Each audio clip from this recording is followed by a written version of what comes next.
सालों बाद पति कलेक्टर बनकर लौटा। पत्नी ईंट भट्ठे पर काम करती मिली। फिर जो हुआ उसे देखकर पूरा गांव रो पड़ा। एक भावुक, संघर्ष और रिश्तों की ताकत से भरी लंबी कहानी। नमस्कार दोस्तों, स्वागत है आपके अपने चैनल सपनों का सफर में। अगर आपको ऐसी दिल को छू लेने वाली, भावुक और प्रेरणादायक कहानियां पसंद हैं, तो चैनल को प्यार जरूर दीजिए। आज की कहानी सिर्फ एक कहानी नहीं, बल्कि भरोसे, मेहनत और सच्चे रिश्तों की ताकत की मिसाल है। कहानी का अंत आपकी आंखें नम कर सकता है। उत्तर प्रदेश के एक छोटे से गांव रामपुरा में एक लड़का रहता था, अर्जुन। गांव बहुत छोटा था। चारों तरफ खेत, कच्ची सड़कें, सुबह पक्षियों की आवाजें और शाम को चौपाल पर बैठे लोग। गांव में हर कोई एक दूसरे को जानता था। गांव के आखिरी कोने में मिट्टी का एक छोटा सा घर था। वहीं अर्जुन अपने माता पिता के साथ रहता था। घर की हालत बेहद खराब थी। बरसात में छत से पानी टपकता था। गर्मियों में घर भट्ठी जैसा हो जाता था। कई बार घर में खाने तक की परेशानी हो जाती थी।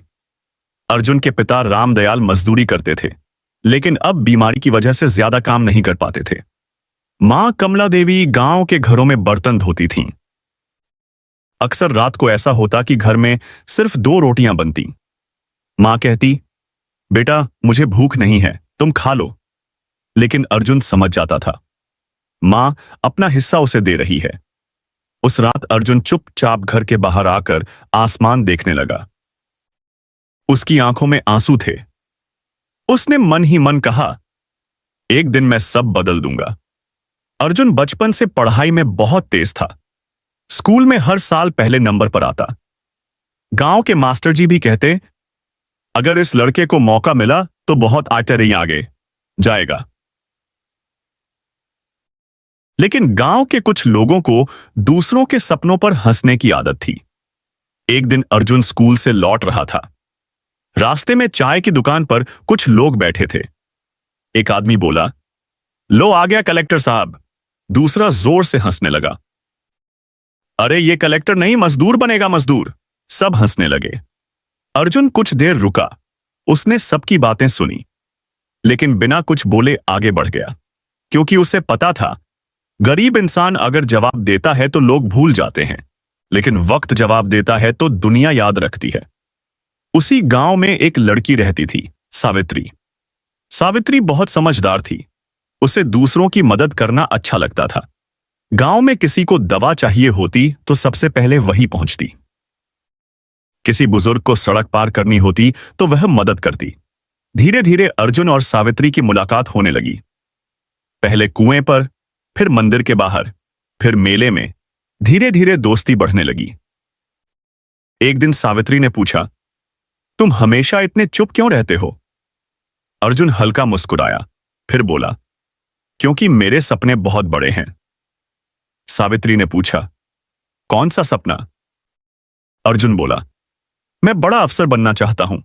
सावित्री कुछ सेकंड उसे देखती रही, फिर बोली, तुम जरूर बनोगे।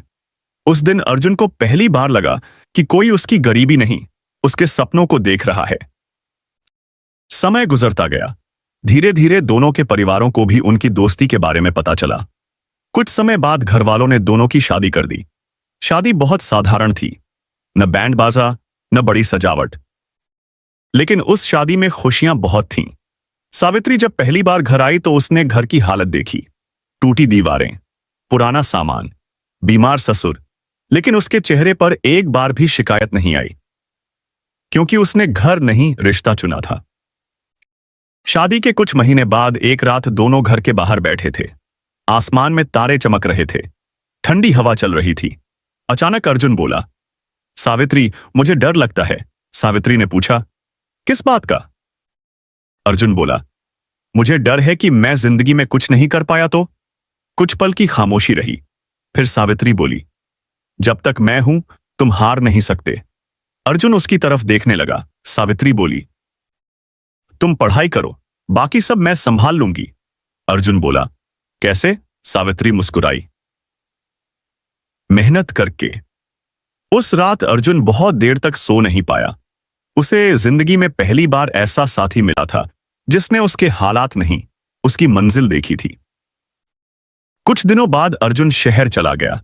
शहर उसके लिए बिल्कुल नया था। बड़ी सड़कें, ऊंची इमारतें, भीड़, शोर और हजार मुश्किलें।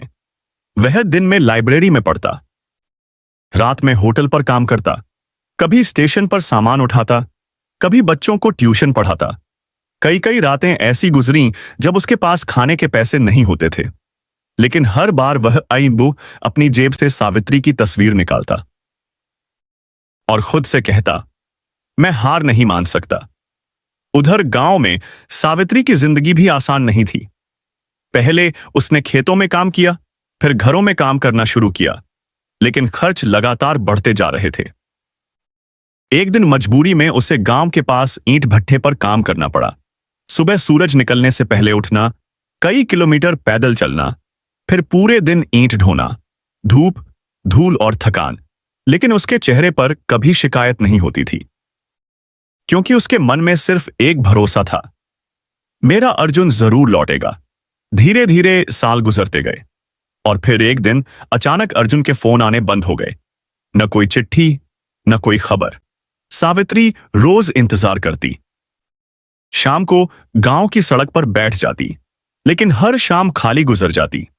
गांव वालों ने फिर बातें बनानी शुरू कर दी। वो वापस नहीं आएगा, तुम्हें छोड़कर चला गया।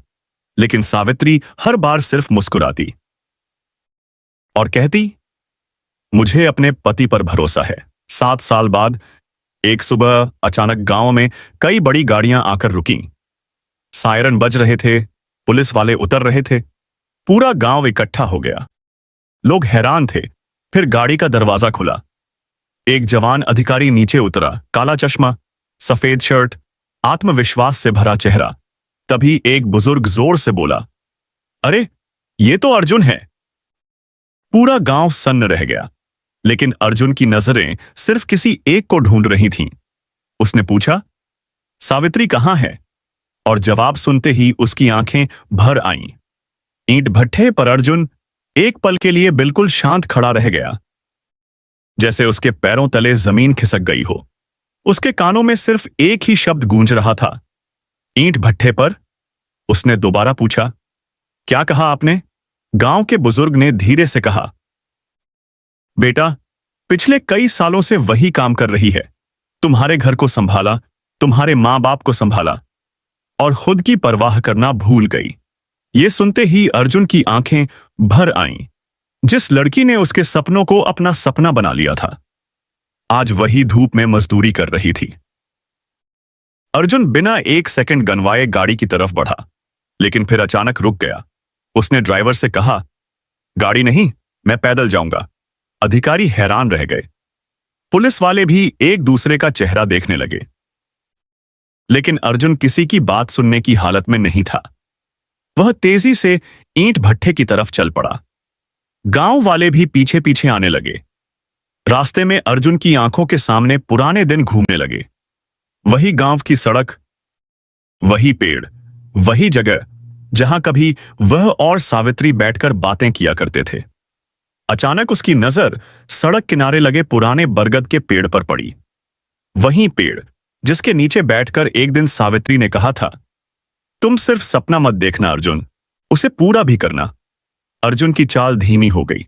उसकी आंखों से आंसू निकल पड़े। उसने मन ही मन कहा, तुमने अपना वादा निभाया सावित्री, लेकिन मैं बहुत देर कर गया। कुछ देर बाद दूर से ईंट भट्ठे का धुआं दिखाई देने लगा। चारों तरफ धूल उड़ रही थी। तेज धूप थी। कई मजदूर काम में लगे हुए थे। कोई मिट्टी उठा रहा था, कोई ईंट जमा कर रहा था, कोई सिर पर भारी बोझ लेकर चल रहा था। अर्जुन की आंखें भीड़ में सिर्फ एक चेहरा ढूंढ रही थीं। फिर अचानक उसकी नजर एक महिला पर जाकर रुक गई। फीकी सी साड़ी, धूल से भरे कपड़े, सूरज की तपिश से काला पड़ा चेहरा, हाथों पर गहरे छाले और सिर पर ईंटों का भारी बोझ। वो सावित्री थी। अर्जुन कुछ सेकंड तक उसे देखता रह गया। उसका गला भर आया। ये वही सावित्री थी जो शादी के समय हमेशा मुस्कुराती रहती थी, जिसके चेहरे पर कभी थकान नहीं दिखती थी। लेकिन आज समय ने उसके चेहरे पर संघर्ष की कहानी लिख दी थी। उधर सावित्री ईंट लेकर चल रही थी। अचानक आसपास खड़े मजदूर फुसफुसाने लगे। अरे देखो, कोई बड़ा अफसर आया है। सावित्री ने धीरे से सिर उठाया। उसकी नजर सामने खड़े अर्जुन पर पड़ी। एक पल के लिए समय जैसे रुक गया। उसके हाथ कांपने लगे। सिर पर रखी ईंटें धीरे धीरे नीचे गिर गईं। धड़ाम! आवाज पूरे भट्ठे में गूंजी। लेकिन उस समय किसी ने ईंटों की आवाज नहीं सुनी, क्योंकि हर किसी की नजर उन दोनों पर थी। सावित्री बस अर्जुन को देख रही थी। उसे यकीन नहीं हो रहा था। उसकी आंखों से आंसू बहने लगे। वह धीरे से बोली, अर्जुन। अर्जुन कुछ नहीं बोल पाया। 7 साल, 7 साल का इंतजार, 7 साल का दर्द एक पल में आंखों के सामने आ गया। और फिर अर्जुन अचानक दौड़ पड़ा। अर्जुन अचानक दौड़ पड़ा। उसकी आंखों से आंसू लगातार बह रहे थे। उधर सावित्री अभी भी वहीं खड़ी थी, जैसे उसे यकीन ही नहीं हो रहा था कि जिसके इंतजार में उसने 7 साल निकाल दिए, वह आज उसके सामने खड़ा है। कुछ ही सेकंड में अर्जुन उसके सामने पहुंच गया। दोनों एक दूसरे को देखते रहे। न कोई शब्द, न कोई आवाज, बस आंखों में हजारों बातें थीं। आसपास काम कर रहे मजदूर भी रुक गए। ईंट उठाते हाथ रुक गए। चलते कदम रुक गए। पूरा ईंट भट्ठा जैसे एकदम शांत हो गया। अचानक अर्जुन सबके सामने घुटनों पर बैठ गया। यह देखकर सभी लोग हैरान रह गए। एक जिला कलेक्टर, सैकड़ों लोगों का अधिकारी आज एक मजदूर औरत के सामने घुटनों पर बैठा था। अर्जुन रोते हुए बोला, मुझे माफ कर दो सावित्री, मैं बहुत देर से आया, बहुत देर से। सावित्री की आंखों से आंसू लगातार बह रहे थे। वह कांपती आवाज में बोली, तुम सच में अर्जुन हो ना? अर्जुन ने उसका हाथ पकड़ लिया। उसके हाथों को देखते ही वह और ज्यादा टूट गया। उन हाथों में गहरे निशान थे, छाले थे, कई जगह चमड़ी तक उतर चुकी थी। ये वही हाथ थे जो कभी उसके लिए खाना बनाते थे, जो उसकी किताबें संभालते थे, जो उसके सपनों को सहारा देते थे। आज वही हाथ मेहनत और दर्द की कहानी बन चुके थे। अर्जुन उन हाथों को देखकर फूट फूट कर रो पड़ा। उसने कांपती आवाज में कहा, यह सब मेरी वजह से हुआ। सावित्री ने तुरंत उसका मुंह पकड़ लिया और बोली, ऐसा मत कहो, तुम्हारा सपना ही मेरा सपना था। अगर फिर से जिंदगी मिली तो मैं फिर यही करूंगी। ये सुनते ही वहां खड़े कई मजदूरों की आंखें भर आईं। कुछ महिलाएं अपने आंसू पोंछने लगीं। गांव से आए लोग भी चुप हो गए। जिन लोगों ने सालों तक सावित्री को ताने मारे थे, आज वही लोग सिर झुकाकर खड़े थे। कुछ देर बाद अर्जुन ने धीरे से पूछा, लेकिन इतने सालों में हुआ क्या था? तुमने किसी से मदद क्यों नहीं मांगी? सावित्री हल्का मुस्कुराई, फिर बोली, मदद? मदद किससे मांगती? तुम्हारे जाने के 1 साल बाद बाबूजी की तबीयत और खराब हो गई थी। मां भी कमजोर रहने लगी थी। घर का खर्च बढ़ता गया। पहले खेतों में काम किया, फिर घरों में, लेकिन उससे भी गुजारा नहीं हुआ। फिर ईंट भट्ठे पर आना पड़ा। अर्जुन चुपचाप सुनता रहा। उसका सिर झुक चुका था। सावित्री आगे बोली, और जब लोगों ने कहना शुरू किया कि तुम वापस नहीं आओगे, तब भी मैंने किसी की बात नहीं मानी। मुझे पता था मेरा अर्जुन जरूर आएगा। यह सुनकर अर्जुन खुद को रोक नहीं पाया। उसने सावित्री को गले लगा लिया। पूरा भट्ठा तालियों से गूंज उठा। लेकिन कहानी अब भी खत्म नहीं हुई थी, क्योंकि उसी भीड़ में एक आम आदमी खड़ा था, जिसे देखकर अचानक अर्जुन का चेहरा बदल गया। उसने उसे ध्यान से देखा और अगले ही पल उसकी आंखों में हैरानी छा गई। वह आदमी कोई और नहीं बल्कि रघुवीर था। वही आदमी जिसने सालों पहले अर्जुन की जिंदगी में एक बहुत बड़ा तूफान खड़ा किया था। आगे भीड़ के बीच खड़ा रघुवीर सिर झुकाकर अर्जुन को देख रहा था। अर्जुन उसे देखते ही कुछ पल के लिए बिल्कुल शांत हो गया। उसके चेहरे पर हैरानी भी थी और एक पुरानी याद का दर्द भी। सावित्री ने अर्जुन की तरफ देखा और पूछा, क्या हुआ? अर्जुन ने धीरे से कहा, ये यहां क्या कर रहा है? सावित्री ने पीछे मुड़कर देखा। रघुवीर को देखते ही उसके चेहरे के भाव भी बदल गए, क्योंकि रघुवीर गांव का वही आदमी था जिसने हमेशा अर्जुन का मजाक उड़ाया था। जब अर्जुन पढ़ता था तब वही कहता, गरीब आदमी के सपने बड़े नहीं होने चाहिए। जब अर्जुन शहर गया था तब वही गांव में अफवाह फैलाता था, वो वापस नहीं आएगा। और जब अर्जुन के फोन आने बंद हुए तब उसी ने लोगों से कहा था, शहर में दूसरी जिंदगी बना ली होगी उसने। धीरे धीरे लोगों ने उसकी बातों पर यकीन करना शुरू कर दिया था, लेकिन सावित्री ने नहीं। आज वही रघुवीर भीड़ में खड़ा था। उसकी आंखों में पहले जैसा घमंड नहीं था, चेहरा उतरा हुआ हुआ था। वह धीरे धीरे आगे आया। पूरा माहौल एकदम शांत हो गया। रघुवीर अर्जुन के सामने आकर रुक गया। कुछ पल तक कुछ नहीं बोला। फिर अचानक उसने अपने हाथ जोड़ लिए। सब लोग हैरान रह गए। गांव वाले एक दूसरे का चेहरा देखने लगे।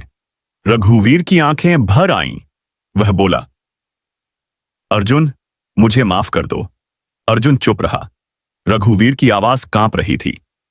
मैंने हमेशा तुम्हारा मजाक उड़ाया, तुम्हें छोटा समझा, तुम्हारे सपनों पर हंसा, और सबसे बड़ा पाप, मैंने सावित्री के दिल को तोड़ने की कोशिश की। सावित्री चुपचाप खड़ी रही।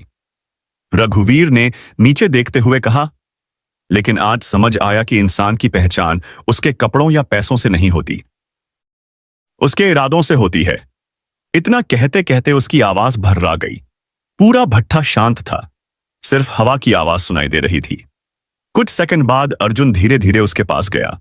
सबको लगा शायद वह गुस्सा करेगा, लेकिन अर्जुन ने उसके कंधे पर हाथ रखा और बोला, गलती इंसान से होती है रघुवीर, लेकिन जो अपनी गलती मान ले वो छोटा नहीं होता। यह सुनते ही रघुवीर रो पड़ा। भीड़ में खड़े लोगों की आंखें भी नम हो गईं। लेकिन उसी समय गांव का एक बूढ़ा आदमी तेजी से वहां आया। वह बहुत घबराया हुआ था, सांस फूल रही थी। उसने आते ही जोर से कहा, अर्जुन बेटा, जल्दी चलो। अर्जुन घबरा गया। क्या हुआ काका? बूढ़ा आदमी कांपती आवाज में बोला, तुम्हारी मां की तबीयत अचानक बहुत खराब हो गई है। यह सुनते ही अर्जुन के चेहरे का रंग उड़ गया। सावित्री के हाथ भी कांपने लगे और अगले ही पल अर्जुन बिना कुछ बोले घर की तरफ दौड़ पड़ा। उसके पीछे सावित्री, गांव वाले और अधिकारी भी तेजी से चलने लगे। अभी कुछ मिनट पहले जो आंखें खुशी से भरी थीं, अब उनमें डर था।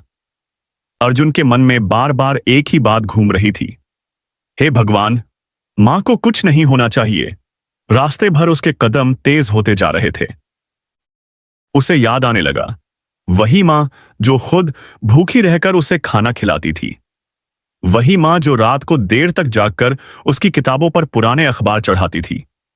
वही मां जो हर मंदिर में जाकर सिर्फ एक दुआ मांगती थी, मेरे बेटे को कामयाब बना देना। कुछ ही देर में अर्जुन घर पहुंच गया। घर के बाहर लोगों की भीड़ लगी थी।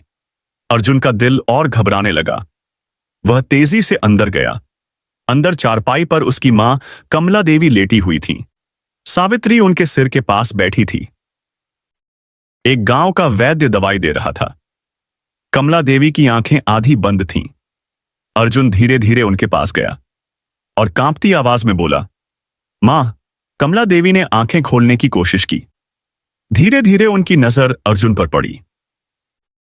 पहले तो उन्हें विश्वास नहीं हुआ, फिर अचानक उनकी आंखों से आंसू निकल पड़े। वह कांपते हाथ से अर्जुन के चेहरे को छूते हुए बोली, अर्जुन। अर्जुन उनके पैरों के पास बैठ गया। उसका सिर मां के हाथों पर झुक गया।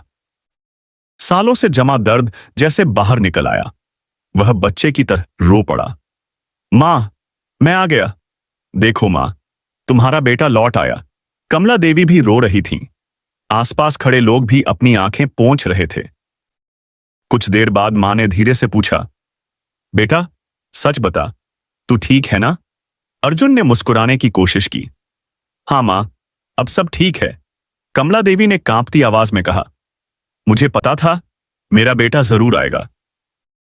मैं रोज दरवाजे की तरफ देखती थी, सोचती थी कब मेरा अर्जुन आएगा। यह सुनकर अर्जुन की आंखें फिर भर आईं।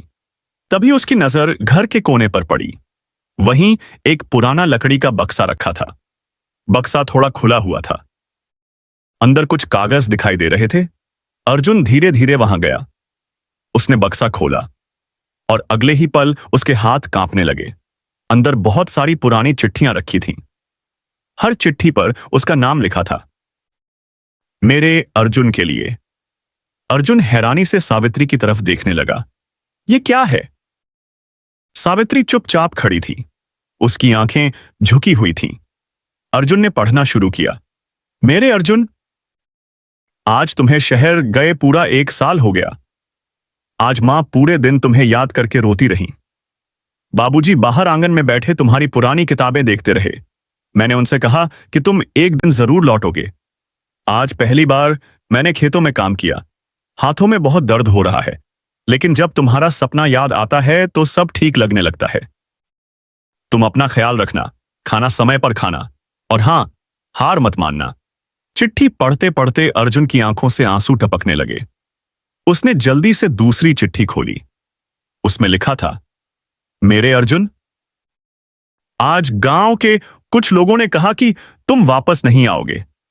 पहले बहुत बुरा लगा, लेकिन फिर मैंने सोचा कि जो इंसान अपने सपनों के लिए इतना संघर्ष कर सकता है, वो अपने रिश्ते कभी नहीं छोड़ सकता। मुझे तुम पर भरोसा है। अर्जुन ने अपने होंठ दबा लिए। कमरे में बैठे लोगों की आंखें भी भरने लगीं। उसने तीसरी चिट्ठी खोली। इस बार पढ़ते पढ़ते उसका गला भर आया। आज बाबूजी की तबीयत बहुत खराब थी। दवा के पैसे नहीं थे। मैंने अपने कानों की बालियां बेच दी। तुम चिंता मत करना, बस अपना सपना मत छोड़ना। ये पढ़ते ही अर्जुन जैसे टूट गया। उसे याद आया, वो बालियां उसने शादी के बाद बहुत प्यार से सावित्री को दी थीं, और उसने बिना एक शब्द कहे उन्हें बेच दिया। अर्जुन वहीं जमीन पर बैठ गया। उसकी आंखों से आंसू लगातार गिर रहे थे। वह खुद से बुदबुदाया, मैं कितना दूर था और यहां इतना सब हो गया। फिर उसने एक और चिट्ठी उठाई। यह सबसे आखिरी चिट्ठी थी। उस पर तारीख भी नहीं थी। कागज थोड़ा पुराना हो चुका था। अर्जुन ने कांपते हाथों से उसे खोला। उसमें लिखा था, मेरे अर्जुन, आज 7 साल हो गए। अब लोग मुझे समझाते नहीं, मुझ पर तरस खाते हैं। कहते हैं तुम वापस नहीं आओगे। लेकिन पता है, मैं आज भी हर शाम दरवाजे की तरफ देखती हूं, क्योंकि मुझे आज भी भरोसा है कि एक दिन मेरा अर्जुन आएगा। और जिस दिन तुम लौटोगे, उस दिन मैं तुमसे कोई शिकायत नहीं करूंगी। बस एक बार तुम्हें देख लूंगी। उसके नीचे सिर्फ एक शब्द लिखा था, इंतजार। बस और कुछ नहीं। यह पढ़ते ही अर्जुन चिट्ठी सीने से लगाकर फूट फूट कर रो पड़ा। कमरे में खड़े लोगों की आंखों से भी आंसू बहने लगे। सावित्री ने पहली बार सिर उठाकर अर्जुन की तरफ देखा। दोनों की आंखें मिलीं, और उसी समय बाहर से एक आवाज आई, कलेक्टर साहब, जल्दी बाहर आइए। आवाज इतनी घबराई हुई थी कि सब चौंक गए। अर्जुन ने आंसू पोंछे और बाहर की तरफ देखा। बाहर गांव के लोग भागते हुए आ रहे थे, और उनके चेहरों पर डर साफ दिखाई दे रहा था। अर्जुन तेजी से बाहर निकला। उसके पीछे सावित्री, गांव वाले और अधिकारी भी बाहर आ गए। घर के बाहर अफरा तफरी मची हुई थी। लोग घबराए हुए थे। एक आदमी हांफते हुए बोला, कलेक्टर साहब, गांव के पुराने तालाब के पास वाली बस्ती में आग लग गई है। यह सुनते ही सबके चेहरे बदल गए। गांव की उस छोटी बस्ती में ज्यादातर गरीब मजदूर परिवार रहते थे। कच्चे घर, फूस की छत, और एक घर से आग लग जाए तो कुछ ही मिनटों में पूरी बस्ती तक फैल सकती थी। अर्जुन ने बिना देर किए पूछा, फायर ब्रिगेड को खबर की? एक आदमी बोला, कॉल कर दी है, लेकिन शहर बहुत दूर है साहब। अर्जुन तुरंत हरकत में आ गया। वह अब सिर्फ पति या बेटा नहीं था, वह जिले का कलेक्टर भी था। उसने अधिकारियों से कहा, तुरंत पानी के टैंकर बुलाओ, गांव के सभी लोगों को इकट्ठा करो, और बच्चों व बुजुर्गों को सुरक्षित बाहर निकालो। पूरा गांव हरकत में आ गया। कुछ लोग बाल्टियों में पानी भरने लगे। कुछ लोग लोगों को बाहर निकालने लगे। अर्जुन खुद भी दौड़ते हुए बस्ती की तरफ पहुंच गया। जब वह वहां पहुंचा तो सामने का दृश्य देखकर उसकी सांसें थम गईं। आग तेजी से फैल रही थी। लोग रो रहे थे, बच्चे डरे हुए थे, महिलाएं अपने सामान बचाने की कोशिश कर रही थीं।